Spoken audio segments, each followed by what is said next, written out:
you're seeing somebody or know somebody where this has lasted for a long period of time after COVID-19, they may seek an ear, nose, and throat specialist for something called olfactory training. So what is olfactory training? And is it something that you can do on your own? So let's review the data and let's take a look and see exactly what olfactory training is.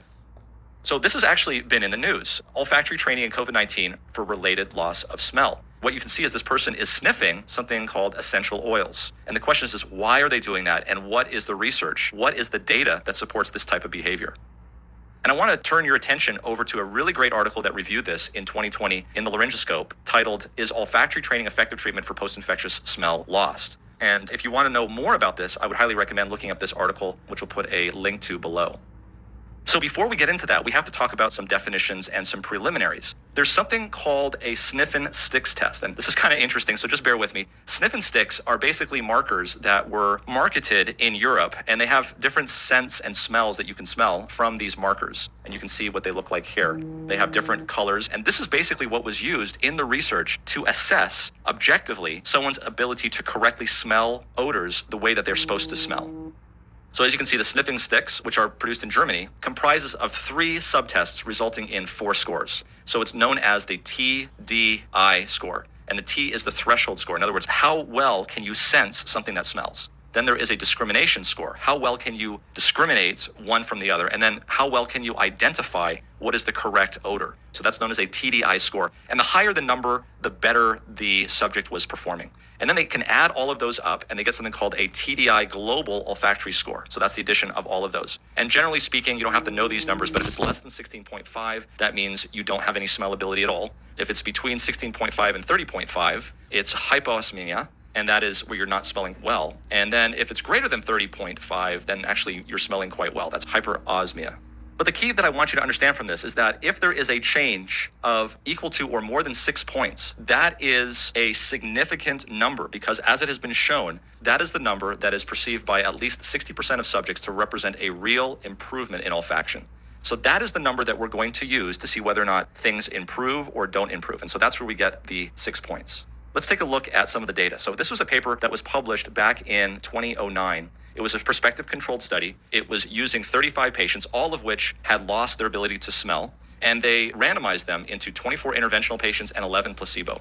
And what was the intervention? The intervention was that there was a 10-second exposure to smelling the essential oils of rose, eucalyptus, clove, and lemon twice daily for 3 months. And the endpoint was, again, the IDT score of greater than 6 points. So when they looked at this, they found that in the intervention group, 21% of those patients were able to have a TDI improvement of at least 6 points versus only 6 in the placebo group.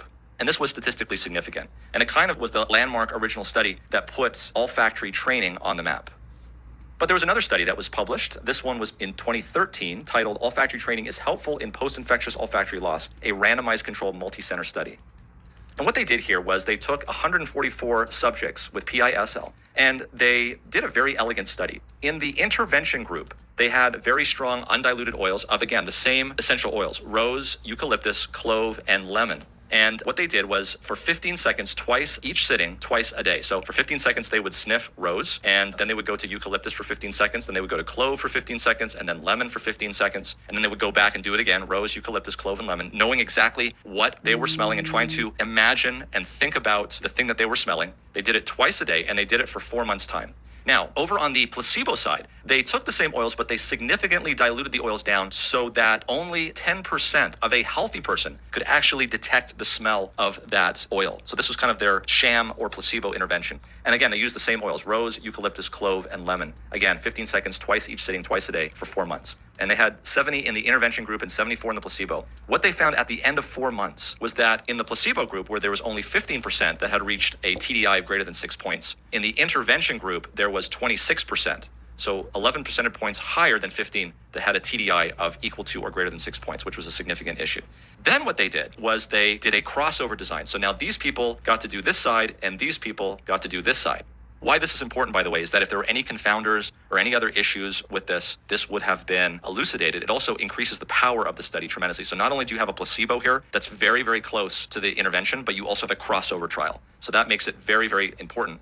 Here, however, 16% got better on this side, 20% got better on this side. So what can we take from this? We can take that, number one, the intervention worked.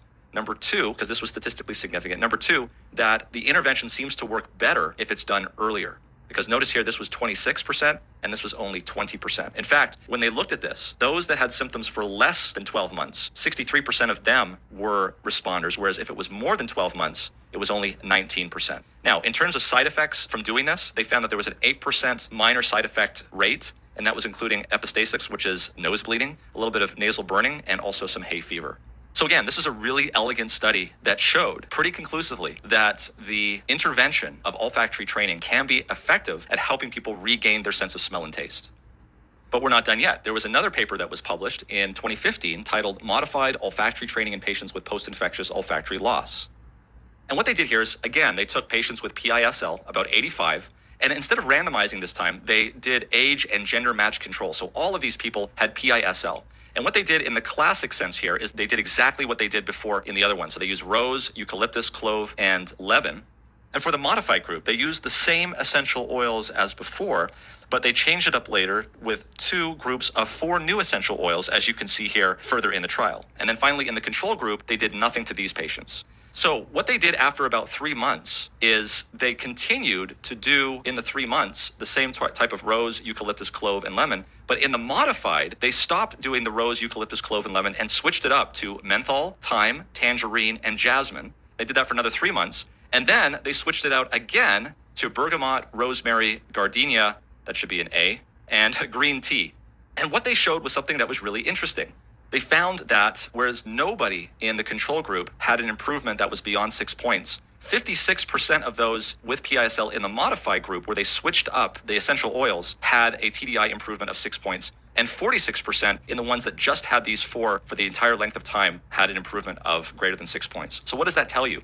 It tells you that the more essential oils you can do over time in a reasonable manner, the higher the improvement may be. And the difference between these two was a p-value of 0.034, which was statistically significant. And this, of course, versus the other two, had a p-value of less than 0.05. So what does this tell you? It tells you that olfactory training is beneficial compared to control, and that if you do a modified type of thing where you're doing 4 for 3 months, a different 4 for 3 months, and then another 4 for 2 more months, might actually give you a better result.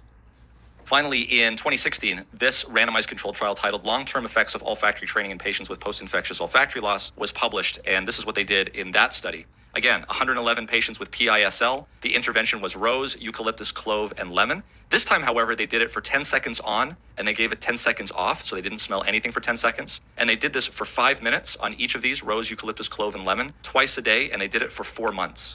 And again, the no training they didn't do at all, and they did this for 4 months in both of these intervention arms. But in this middle intervention arm, they stopped and they didn't do it anymore. Whereas in this arm, they continued doing it for another 9 months for a total of 13 months. And what they found at the end of those 13 months is that there was a trend to a higher success rate in terms of a TDI of greater than or equal to 6 points compared to 58% of a TDI of greater than or equal to 6 points.